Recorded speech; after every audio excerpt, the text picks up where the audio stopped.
welcome back to In the Know, brought to you by the Racing Post and Coral. It's Tuesday night, which means we've had one day of the Cheltenham Festival 2024. We've got 3 more to go, and whether that sentence strikes fear or joy into your heart, I guess depends on how many short price Willie Mullins accumulators you've got going. My name is Ross Brierley, and as I said, we're with you for the next hour or so, depending on how long we spend talking about the first race, so that we have to do an extra 10 minutes at the end. But what a first day it was. Slade Steele outstaying his rivals in the opener to give a right old compliment to Ballyburn tomorrow, and of course Stateman waltzing home in the champion hurdle as well. Lossymouth, will she stay? I think she stayed. I think she might have stayed. And Gaelic Warrior, well, I tell you what, if he doesn't want to go left-handed, then God help us all when he goes to Punchestown. But luckily, Kim Bailey managed to win the ultimate with Chianti Classico, and one of our pundits will be having a glass of wine to celebrate that, I am sure. As for tomorrow, it's alliteration day, of course, with, well, it's been ruined now, hasn't it, by the Gallagher, but it was the Bearing Bingham and the Champion Chase and the Coral Cup. But we've got all of that to look forward to. Another short price favourite in the shape of El Fabiolo, of course. Ballyburn will probably go off about 1 to 5 and win by 51 lengths. But we've still got a couple of other races to try and find a value winner in there. Like I said, it is live and interactive right now. I've got the chat box here right in front of me on my phone. And again, I still look a bit like a granddad trying to check if my...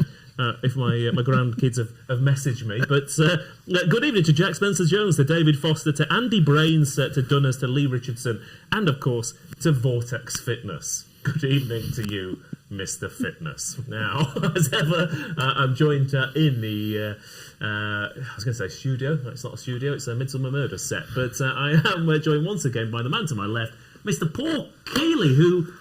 Oh, what a day you've had, Keels. Yeah, brilliant. I was absolutely cock-a-hoop this morning, chucking it down with rain. 33 to 1, heavy ground start, lowest going stick reading almost in history at Cheltenham. Never changed the going. In fact, waited until after the second race, which was 3.5 hours after it stopped raining, to change it to heavy.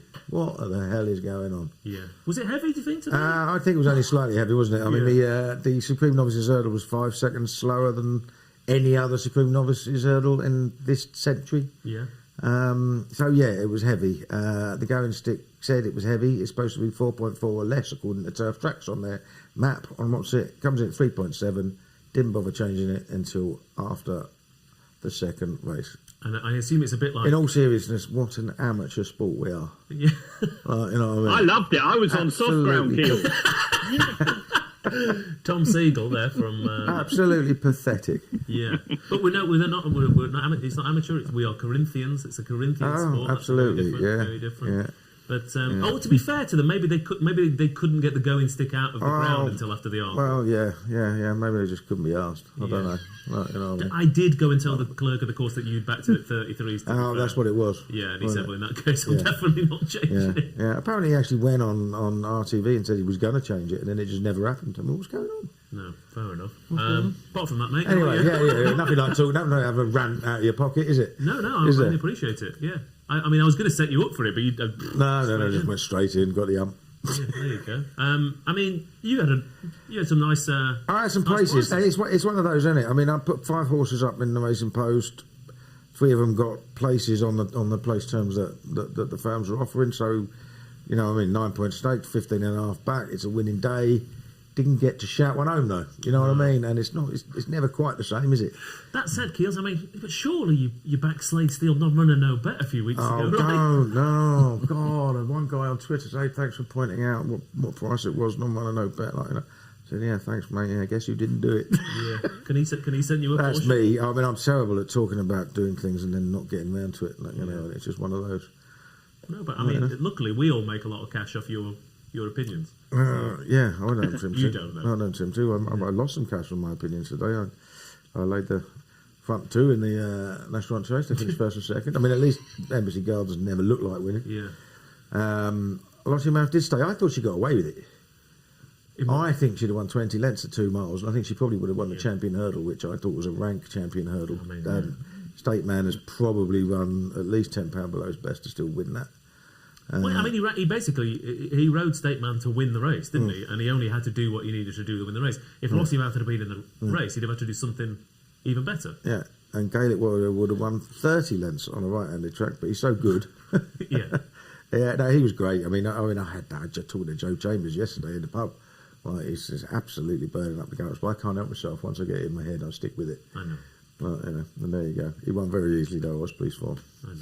It's all right, Gills. You're a stubborn man, but it works out sometimes. Tom Segal, you've been banging the Chianti Classico bottle for a few weeks. You must have enjoyed that one.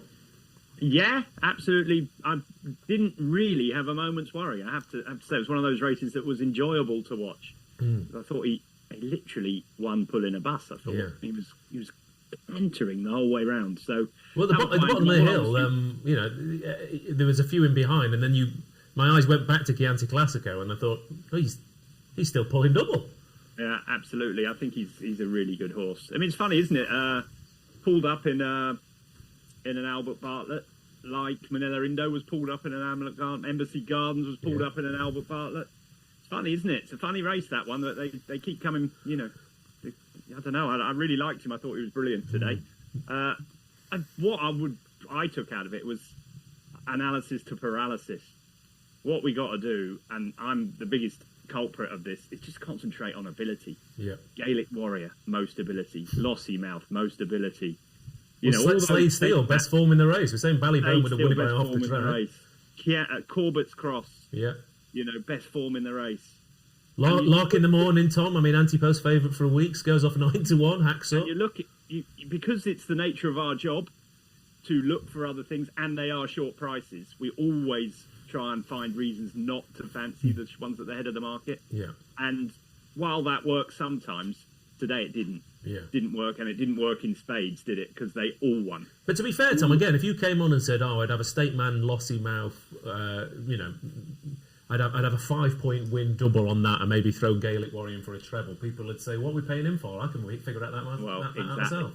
Well, that is the point, isn't it? But nonetheless, it does ring true that sometimes we're going to get we concentrate on the minutiae rather than the important things. 90% of races are won by ability.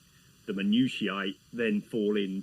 You're right. I did think that today, Tom, when everyone was saying, you've got horses that don't jump particularly well or doesn't go right-handed or all this kind of thing, and then it's a minor factor in the overall picture. That's what I think. You're asking, for Gaelic Warrior to lose. Okay, look, he ran badly last time, and it's so easy after the event. And if he'd run off the track, we'd all be saying what geniuses we are.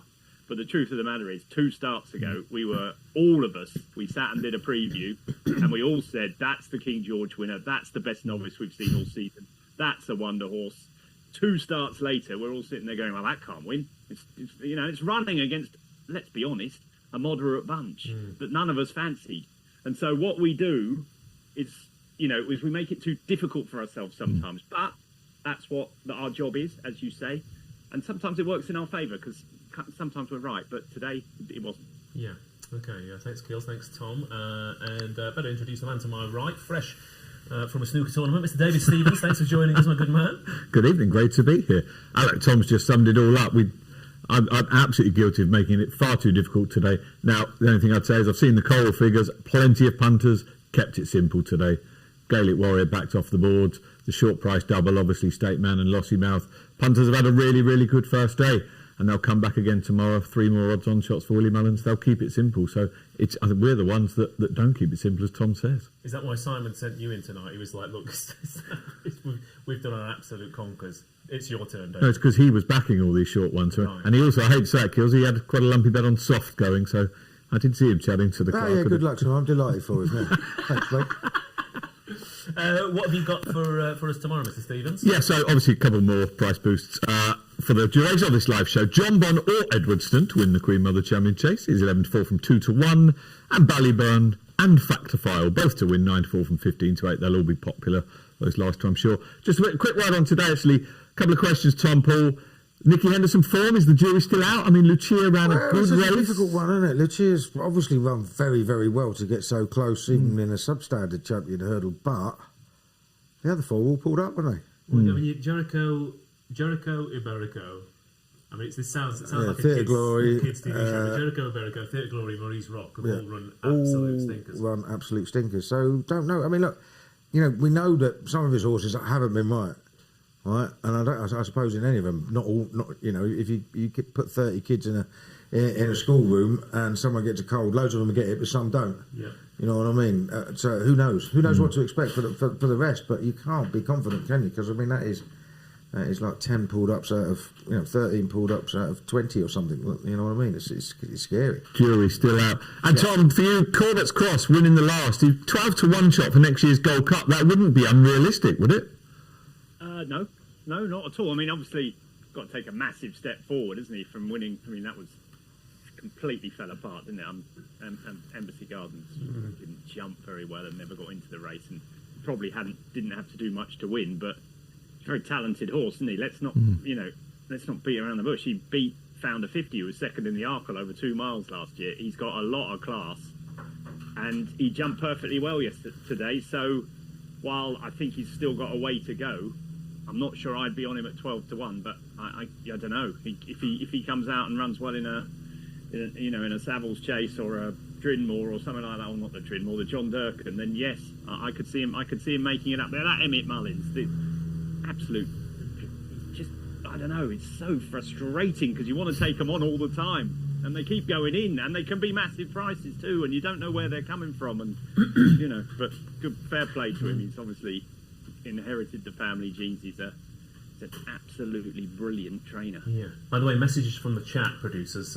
David Stevens' mic might be very, very high, or maybe it's secretly Brian Blessed all along.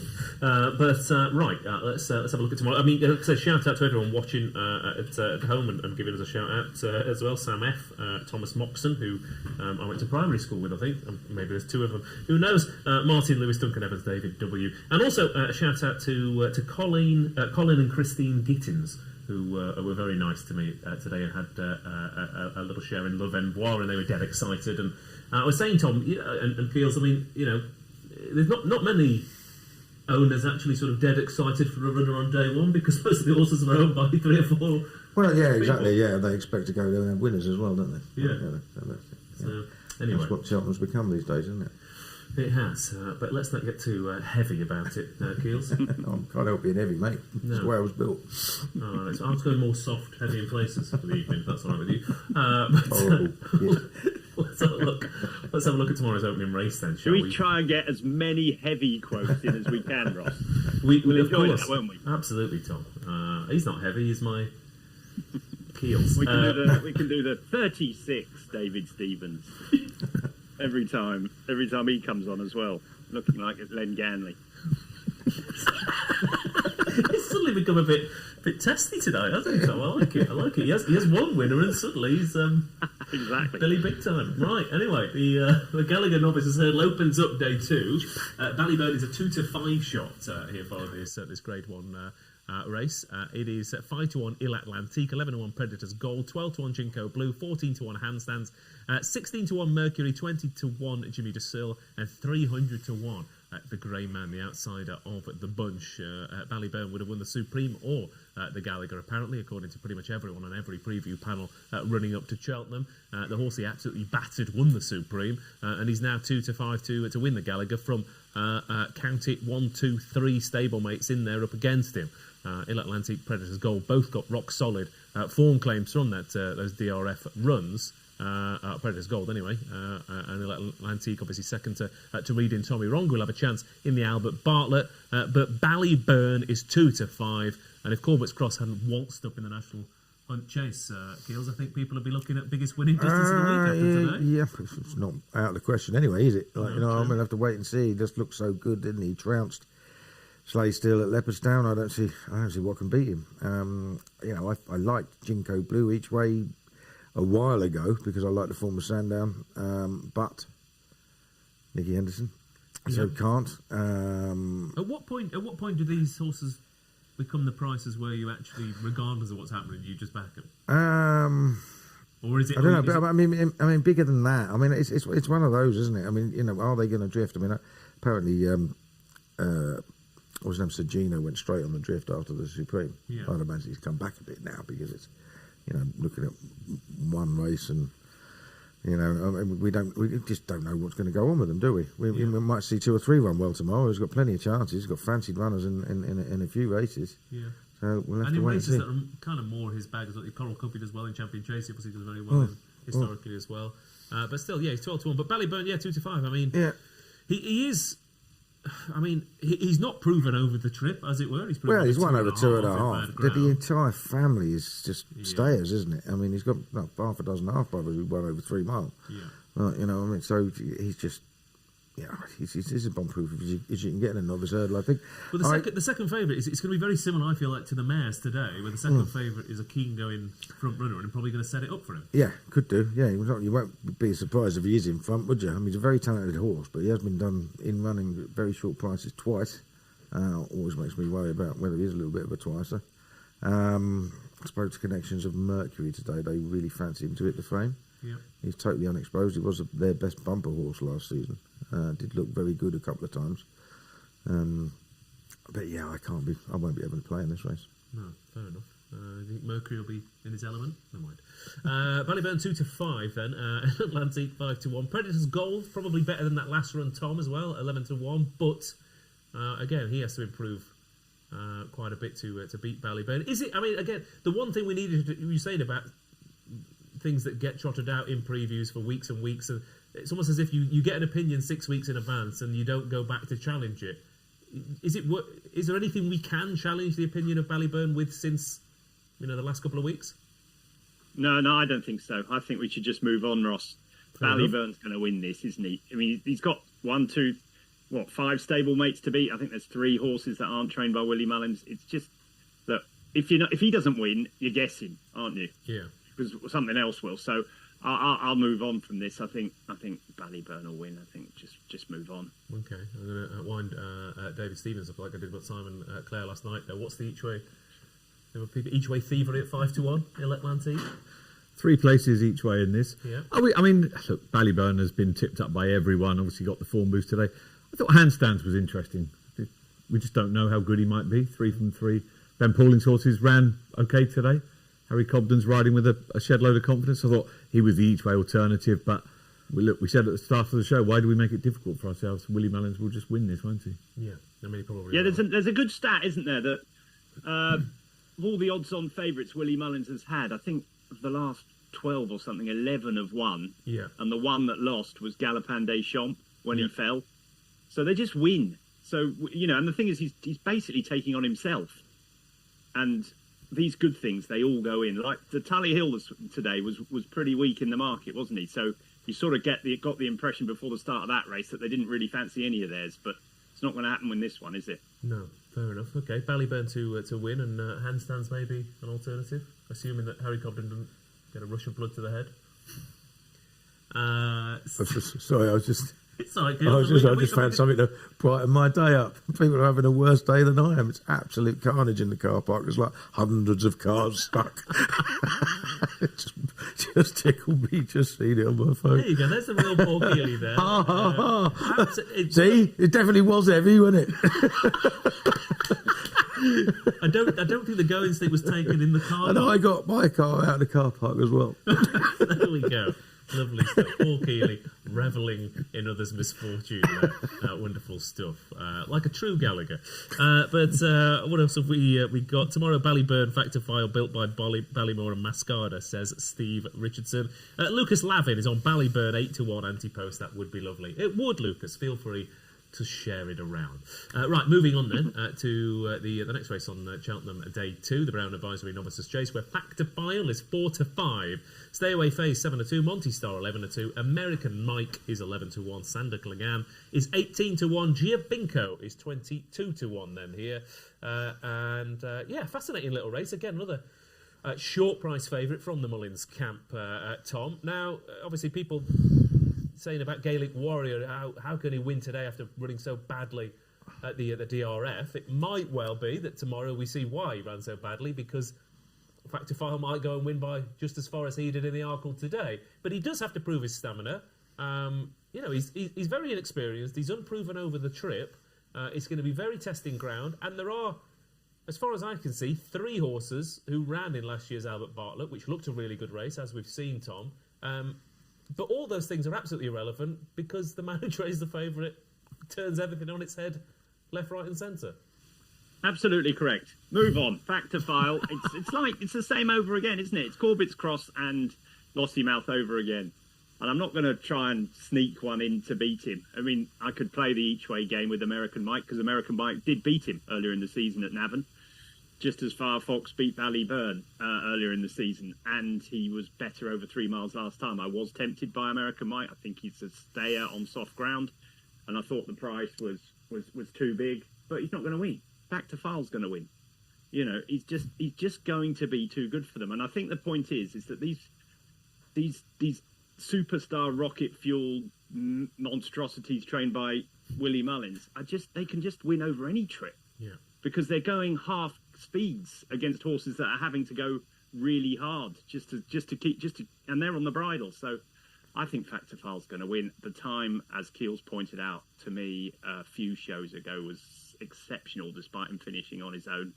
And Gaelic Warrior was legless, and while Gaelic Warrior wasn't right that day, half the reason he was legless because he was trying to keep up with Factor File.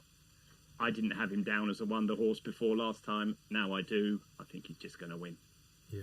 Okay. I mean, we're having a real anti-post off on the chat as well. I'm just waiting for someone to come in to say they've got a 200 to 1 each way double on Ballyburn or Factor File or something. But Factor File is 4 to 5 here. The one I did think was overpriced at Keels. Again, watching the Albert Bartlett back last year, Corbett's Cross was still in contention when running out at the last. Stay Away Faye obviously won it, but Sander Clegane was running an absolute cracker. Yeah, he did run an absolute cracker, and especially given the trouble he got. Yeah, and he had a nightmare. Yeah, and yeah, you could easily see him being a player. I mean, I get the argument. I have ended up backing Stay Away Faye though. Okay. Which is funny because I was against him all the time, but when I saw the conditions out there, I just thought he wants a slog in the bog. He's going to go out, try and make it, see if he can draw the sting out of Factor File. Now, I get everything that Tom's just said, and he's almost certainly right, but I'm pig-headed. And if a horse hasn't got the stamina ticked off, I end up opposing them. I just do. I mean, you know, if they win, so what? You know. I mean, that's what I would say. So about today, obviously, Slade Steel proven over further. Gaelic Warrior proven over further. In fact, the whole arc, the first 3 hopes. Yeah, exactly. So it's going to be the opposite. It's going to be hard graft. But then again, Lossiemouth wasn't. She still won easily. Although that, as Tom said, that was just a massive class edge. I actually think she'd get beaten in a better race over 2.5 Corbett's on Cross. bad ground. Yeah, Corbett's Cross. When he just stayed, he was a. You know, everyone was saying he wouldn't stay. He tugged early as well, didn't he? You know what I mean? So yeah, imagine how far he won it. That was a class edge. So Factor World may well have the class edge, but Stay Away Faye has been here and done it once, and he's tough as old boots. So I'll give him a chance. Again, it's not a major punt for me by any stretch of the imagination. No. I mean, tomorrow is the probably the weakest sort of betting day, just because of, especially after how today's unfolded and the shape of the races. Absolutely. I mean, I've played in 3 races. Yeah. Are we? I mean, Tom, are we? I mean, you said this earlier. Are we not just sitting here watching Factor File, Ballyburn and El Fabiolo winning and thinking, why don't we just turn off the cameras, go to the pub and have the treble and be done with it? And this is what I say. I've seen Coral's figures today, and that bet will be so popular tomorrow. No, I'm literally asking you. You're the sponsor. Can we do that? But it will. I mean, so punters will look at it.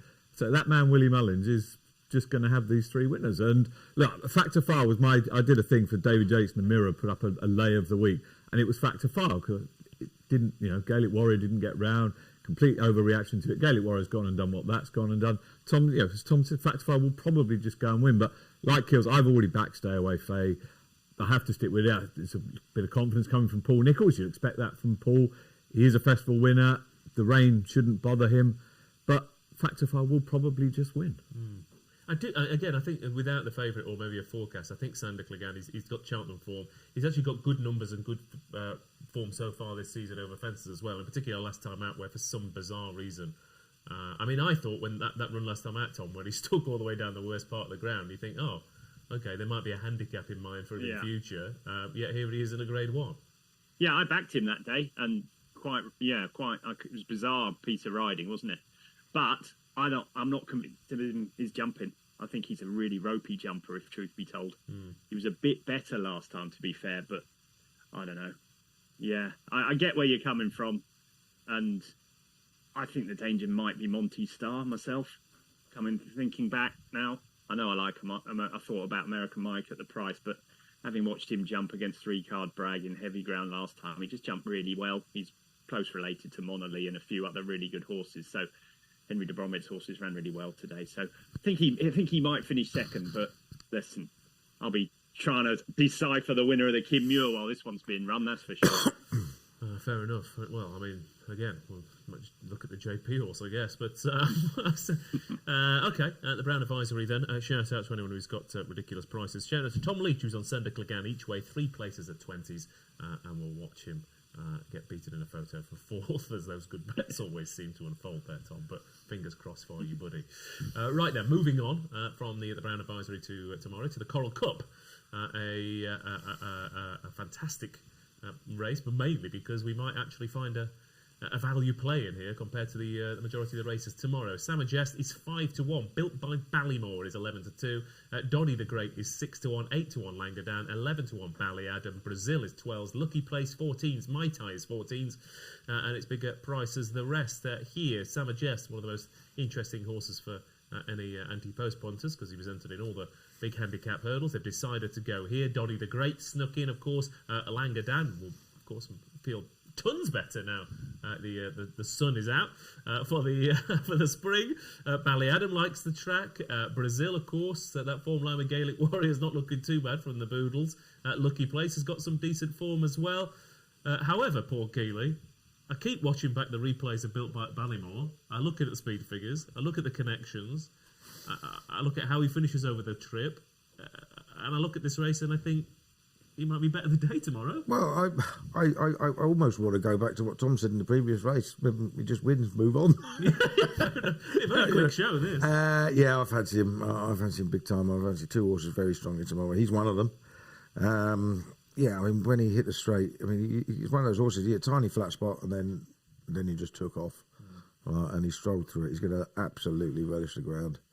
He's made for the hill.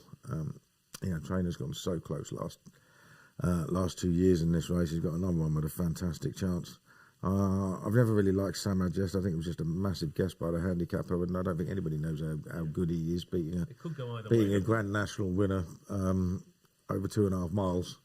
You just don't know what to make of him, to be honest. So, I certainly wouldn't back him at 5-1. I'm pretty sure the Built by Ballymore was miles better than his mark, though. Obviously, Nicky Henderson loves Doddy the Great, and his form is very good. His handicap mark was almost certainly very good, but we got the same worry as before. I don't think Langadan can win this year. I think he's just been really badly out of form. And the other one I backed is Ballyadam. Okay. Top weight. He's been in the top 5 in 3 consecutive Cheltenham festivals. Second in the Supreme, 5th in 2 counties. Think he wants further than 2 mile. Not quite as far as 3 mile when he was 3rd to Irish Point last time. And he comes here fresh for the first time. And Henry de Bromhead's already had a winner. And looking at the race, I don't think it's a massively strong Coral Cup. No. In fact, it's not, is it? Because, I mean, a horse rated 117 managed to get in and out of the handicap. Well, and especially if the Henderson factor keeps going as well, and Doddy the Great and Lucky Place don't run particularly well. There was only, I looked at the horse at bigger prices. There was only one horse who interested me, and that was Beacon Edge in this ground. Right, yes, I think I've bet Beacon Edge here a couple of times. Yeah, I watched back last year's Coral Cup to try and see how he ran, but he was so far back he wasn't in top.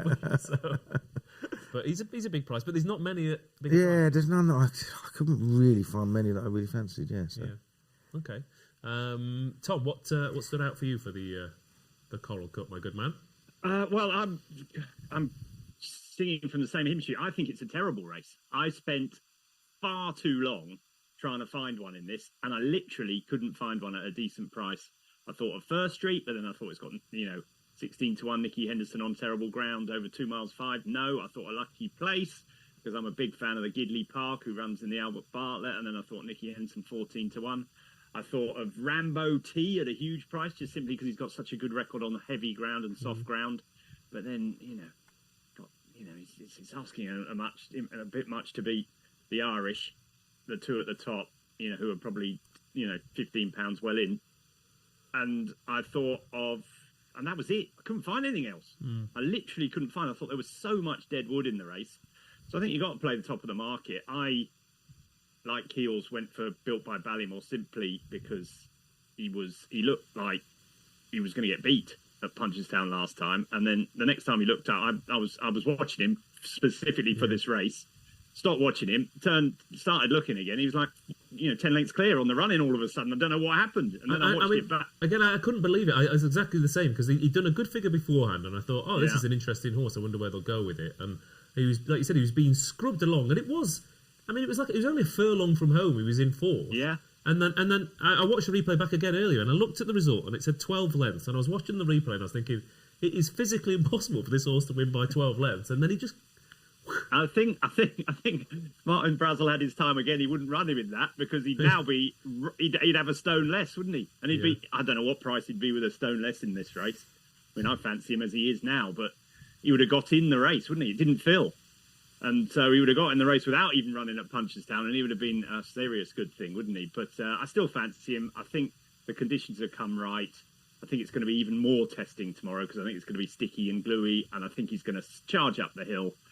And while I love Doddy the Great, and I'm a massive fan of his, I can't really back him, given that 5 of the Henderson horses ran so deplorably today, and especially Iberico Lord, who ran in the Betfair and came out and ran no race. I mean, Howie, he should have been third, or he should have been where Lucia was, shouldn't he, on all known form, and he wasn't. He was pulled up. So can't back that one. I can't make any cases for any of the others. Obviously, Langer Dan, but he hasn't shown anything in his runs this thing. So I expect one of the top 2 to win it. I am obviously scared of JP and Willie Mullins with a horse that's run 4 times in his life.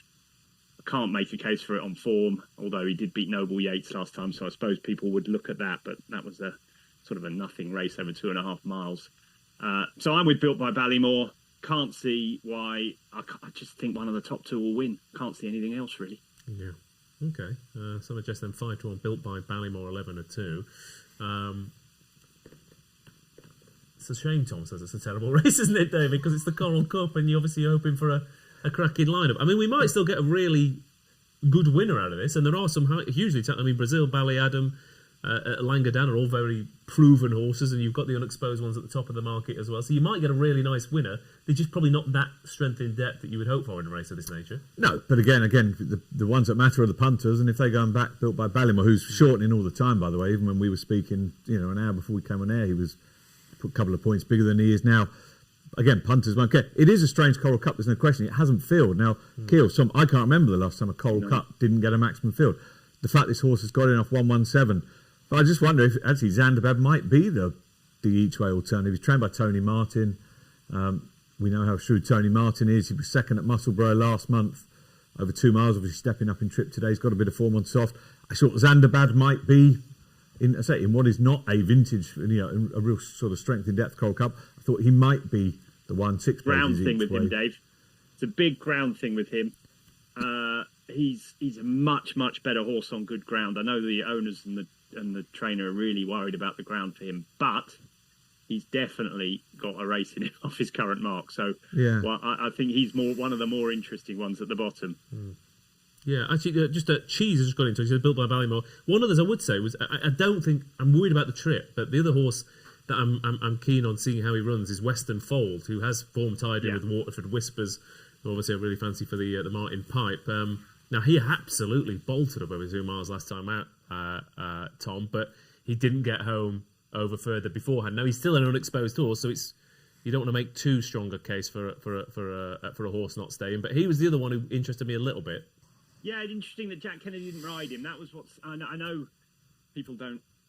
These jockeys, they know these horses really well. I was surprised he didn't ride him because he was the one I was looking at. He's on Gigaro, isn't he? Who ran in the Tully Hill race, which didn't exactly get a boost today, did it? So maybe if he had his time again, but he did go up he did get a fair whack for winning by 15 lengths last time. But yes, he does like soft ground, and he will stay the trip.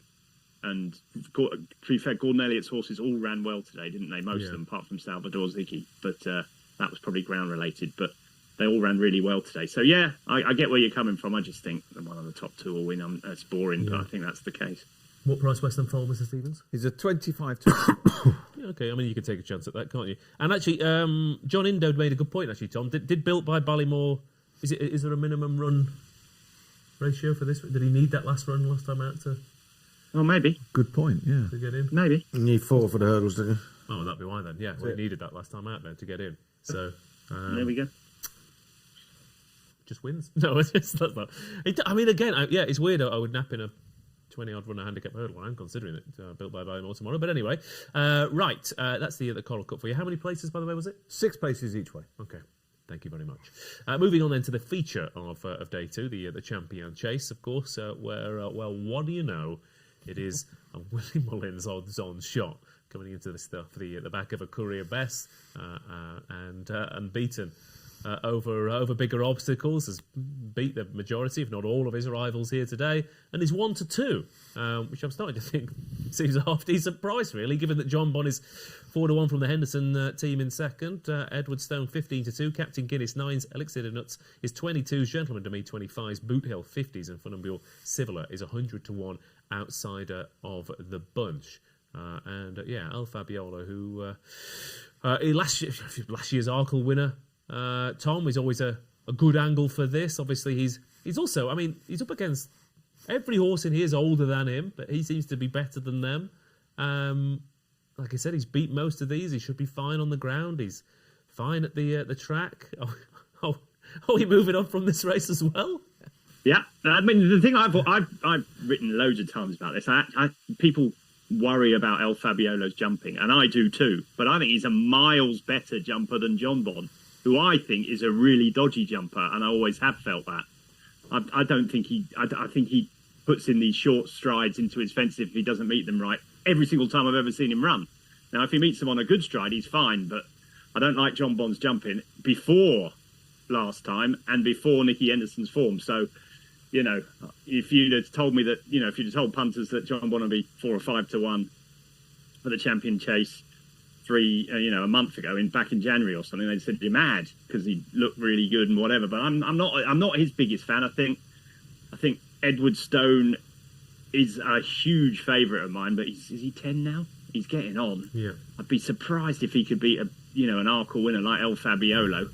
Myself, I think Captain Guinness might finish second, for the simple reason that when he's good, he's pretty good. He was second in the race last year. I don't think Cheltenham's ideal for him, but I thought he looked better than ever at Navan at the start of the season when he beat Riviere de Tel, giving loads of weight away and some decent horses. I think that might be the second best piece of form, or the third best piece of form this season going into the race. And I just wondered whether he might be the one to chase him home. But unless something ridiculous happens, and I don't see it happening because hardly any horses fall at Cheltenham these days.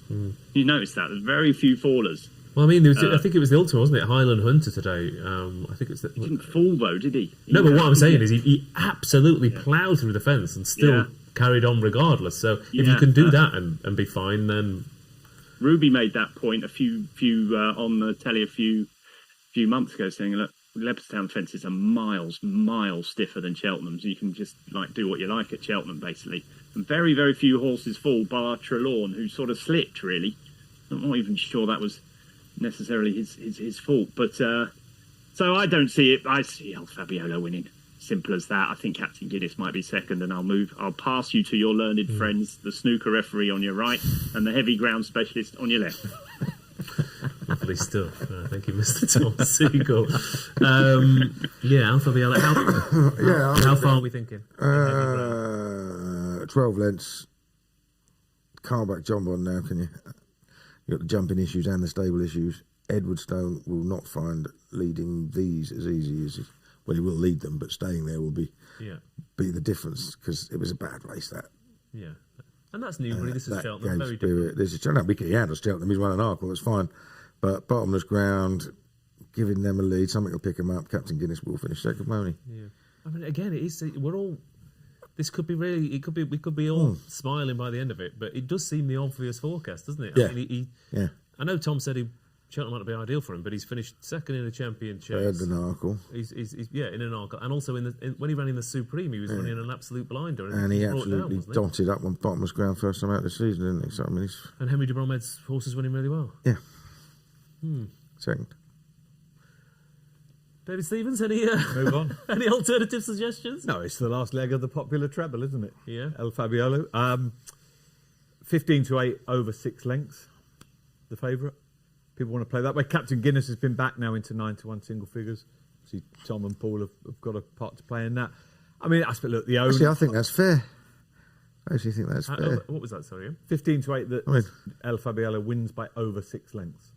15 to 8? Yeah, I think that's very fair. That seems pretty good, yeah. There you go. Generous to a fault, aren't we? Thank you very much. How much can I have on? Well, Edwardstone has to go fast, doesn't he? Yeah. Well, Edwardstone and Elixir. He has to go fast, so you're going to get him strung out. All right? And there's not going to be a more powerful finisher than El Fabiolo, is there? Didn't Energumene, it was 10 last year? It was 10 last year, wasn't it? Yeah. And I think there's a genuine possibility here. Al Fabiolo runs, not quite Sprinter Sacra level. No, but better than Energumene, yeah. But even better than Altio. I mean, he might run to 185. Yeah. 185. We could easily do, yeah. 185, yeah, RPR, right? Yeah. That's a great price, actually. Good. How much are we allowed to have on? We'll talk off air. Let's see how it goes. Let's okay. So El Fabiolo 1 to 2. Then Captain Guinness is a 9 to 1 shot. John Bond 4 to 1.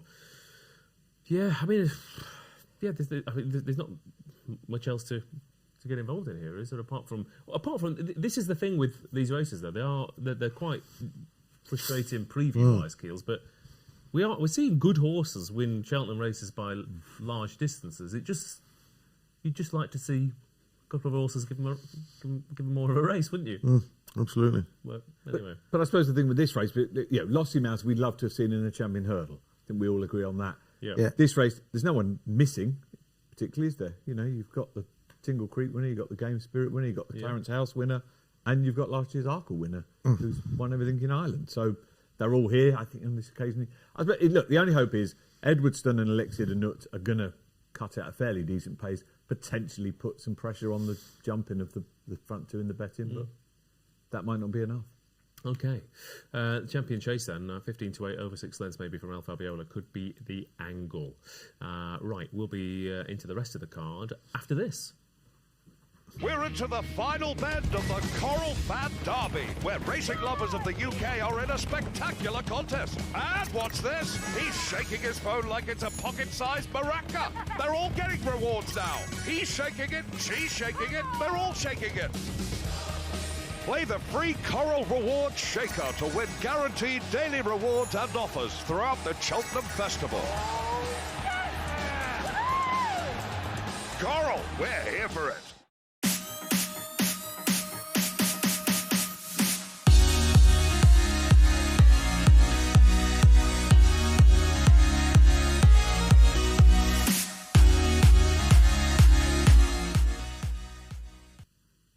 Okay, right. There we go. Let's move on to the cross country. In theory, we do have this race tomorrow.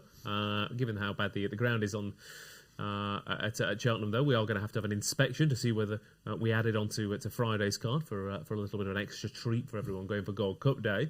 But let's assume that it's going to be run tomorrow and have a look at it, because Manila Indo is 2 to 1, Delta Work 11 to 4, Cocoa Beach 100 to 30, Galvin is 6 to 1, Foxy Jacks 12, Statler 18 to 1, Fame After the Glory 40s, 50 to 1 Frankie de Burley, bigger prices the rest here.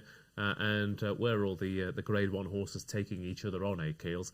They're all in the cross country. Yeah, I mean, here we go. What a great Wednesday at the Cheltenham Festival this is, isn't it? 3 short price favourites in the first 4 races, and then it's absolute snorefest. I mean, it could actually be 80 minutes between the champion chase and the next race if this is abandoned, and I wouldn't even notice.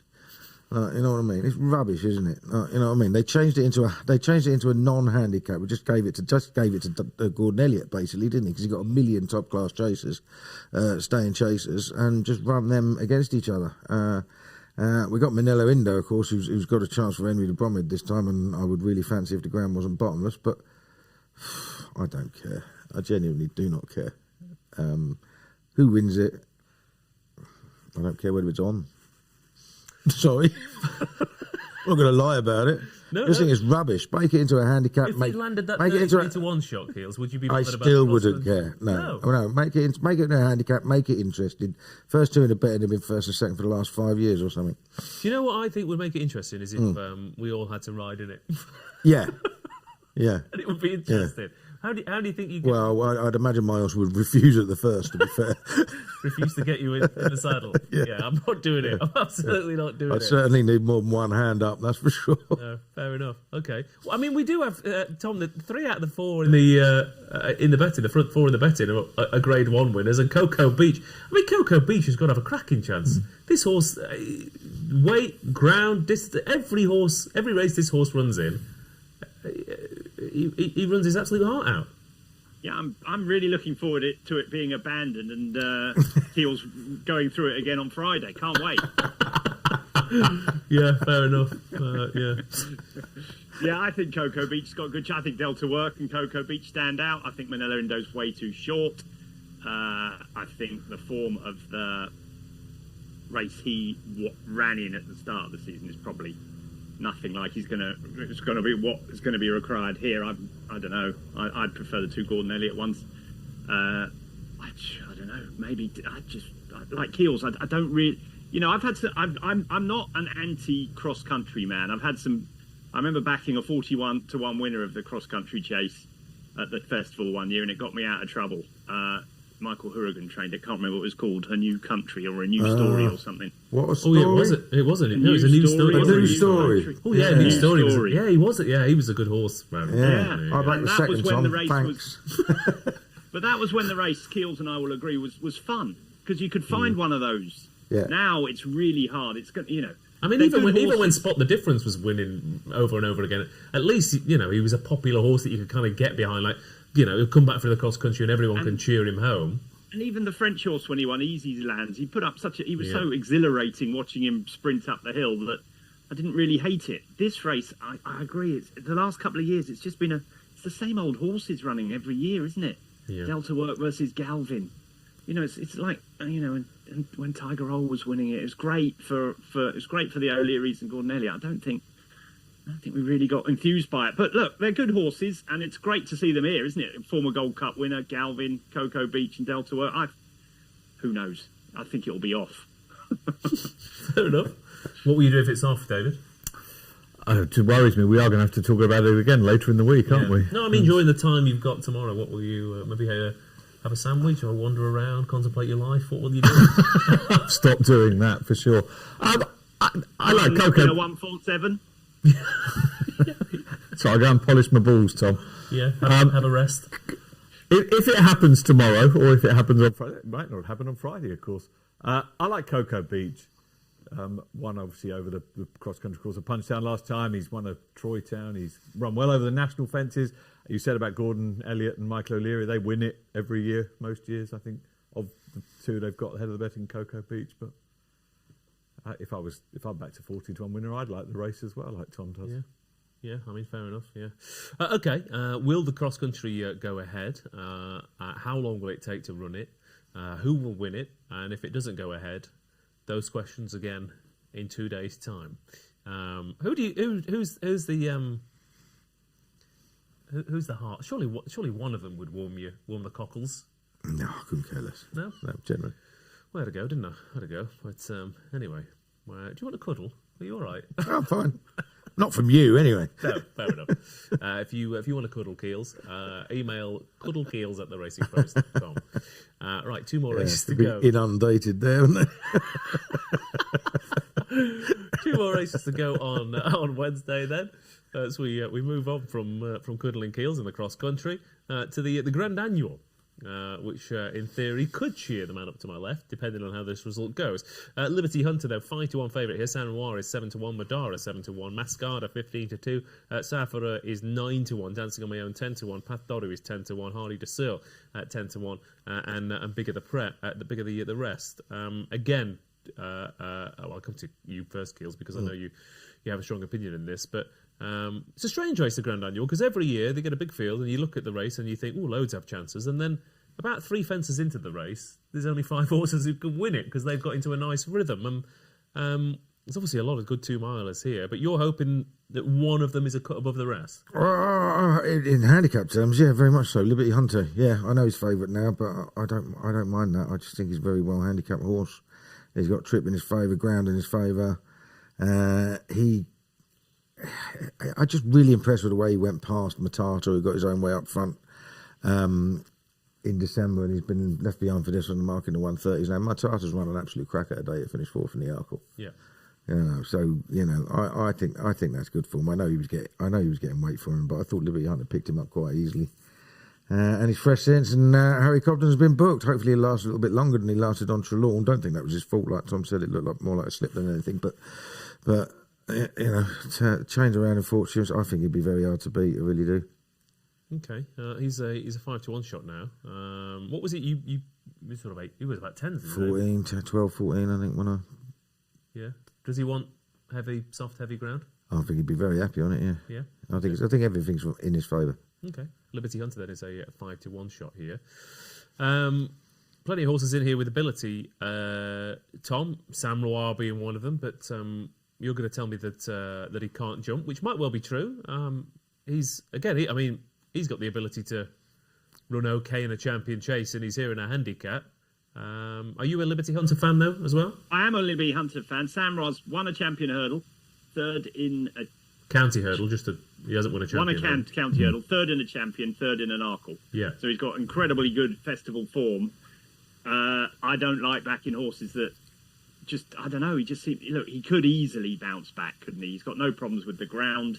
Just hasn't jumped a fence right, I don't think, all season long. Now, whether that's by design, I doubt very much. But he could easily bounce back. He's clearly been trained for the race. But I'm with Keels. I like Liberty Hunter. And the other one I like is last year's winner, Muscada, because she gave weight and beat Dino Blue pretty comprehensively. I know Dino Blue made a couple of mistakes at the last 2, but she ran right away from her up the hill.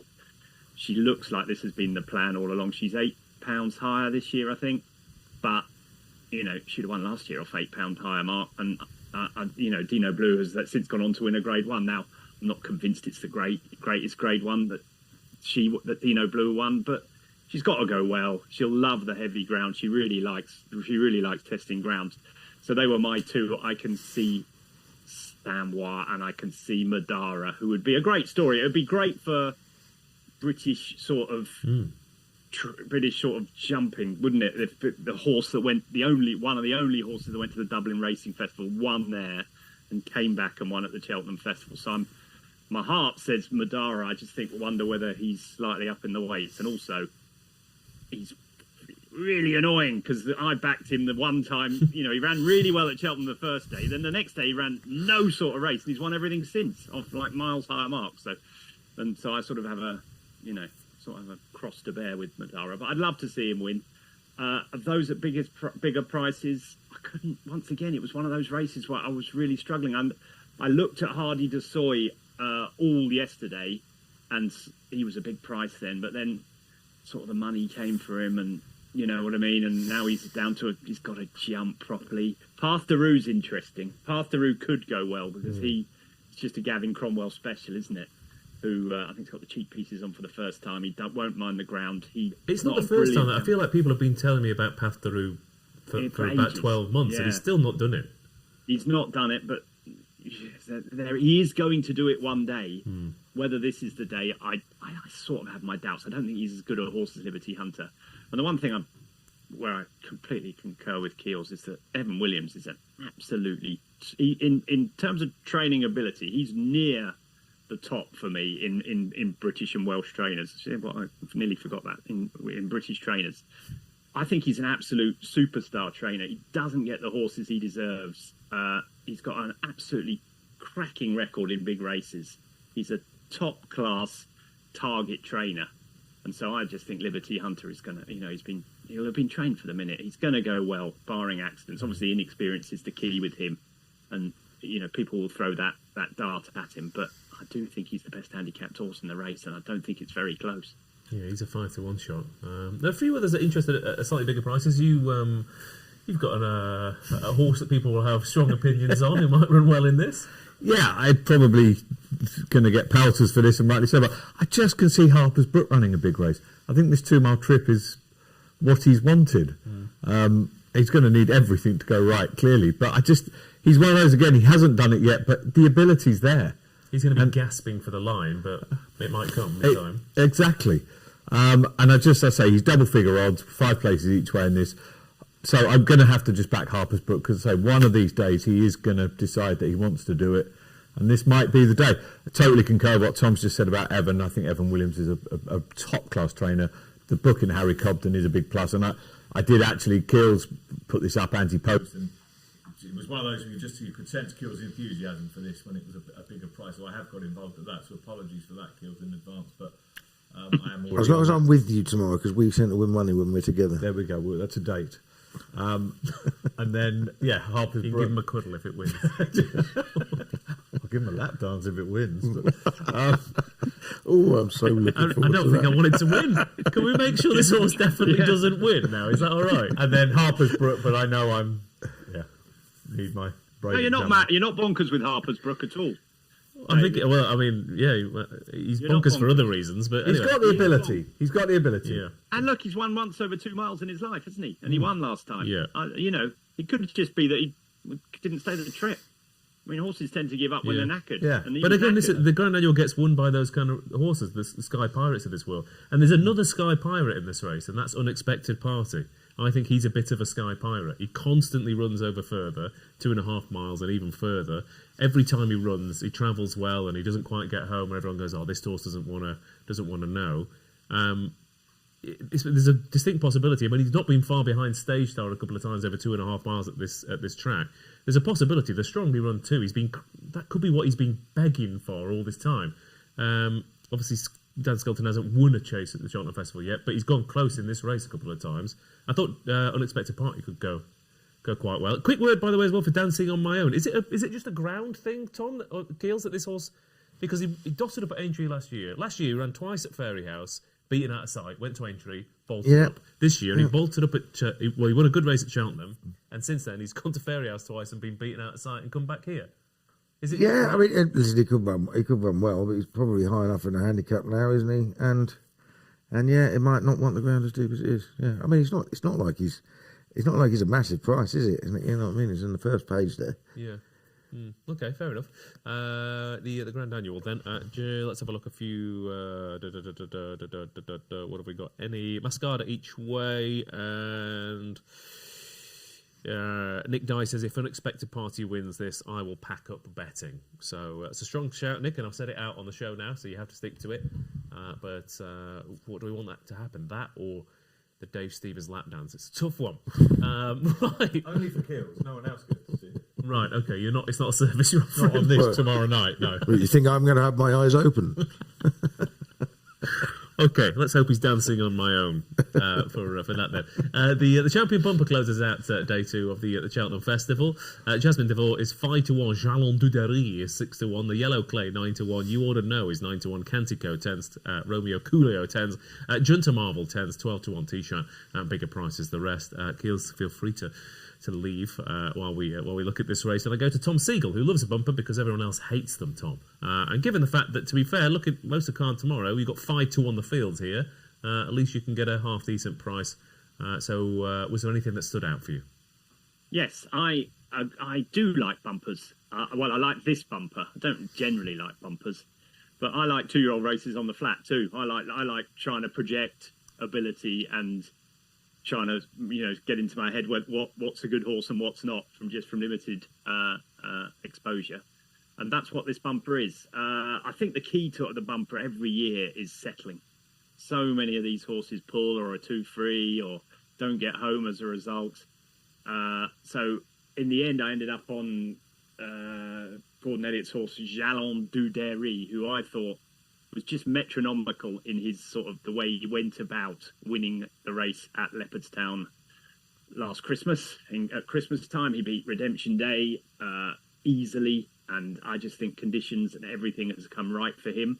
I expect him to go really well from the front. It's interesting that he's running because the Ryanair boys don't really like it. They don't really like running in this race, but they've clearly made an exception for Jalon Dudery. I think he's just the type of horse that wins the bumper. A real nice, strong stayer that does lots of things right. So he was my first choice. I also had a really good look at Willie Mullins' mare, Fleur Fusil. Yes, who has won both her races, but done it in a completely different style to Jalon du Derry. She beat a similar horse who was third to Jalon du Derry last time. She's keen.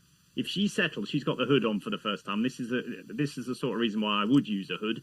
I don't think Willie Mullins' experiment with the hood really worked, did it? To be perfectly honest, I know it worked on Gallic Warrior, but most of them didn't run any better, did they, or worse? I didn't think. I could see her improving if she settles, definitely, but she's got to settle, otherwise she won't get home. Jodie Townend rides her. I thought those were my two against the field. The Yellow Clay you could make a case for because he was unlucky, but I think the point is that the best Irish bumper horse, isn't here.